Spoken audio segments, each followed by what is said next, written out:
The EU has been accused of being divided and distracted ahead of post-Brexit trade deal negotiations with the UK, but do you think Britain has the upper hand in talks? It comes after a source close to the British negotiations branded the EU divided and distracted. The poll has now closed. Brussels is yet to publish its negotiating mandate, but a leaked draft includes a demand for the UK to give the Elgin marbles back to Greece, which Britain has ruled out. And the bloc is facing chaos over its next budget, with EU leaders unable to reach an agreement.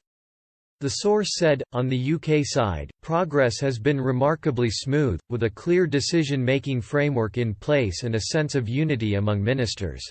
By contrast, the EU seems divided, distracted by other issues like marbles, instead of the important decisions on what our trading relationship will actually look like. The new plan is for them to approve their mandate on February 25, but it is anyone's guess whether they will.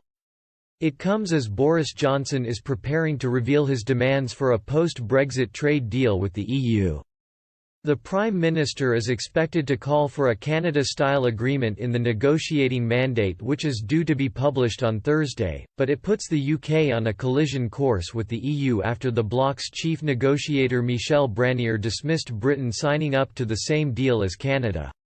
Meanwhile, the UK's negotiating mandate for a free trade agreement with the US is expected to be published the following week, ramping up the. In a speech earlier this week, Mr Johnson's Europe advisor David Frost rejected a level playing field which would set common rules and standards to prevent UK businesses undercutting EU companies. In response, Mr Barnier said, a trade agreement that includes in particular fishing and includes a level playing field, with a country that has a very particular proximity, a unique territorial and economic closeness. It can't be compared to Canada or South Korea or Japan.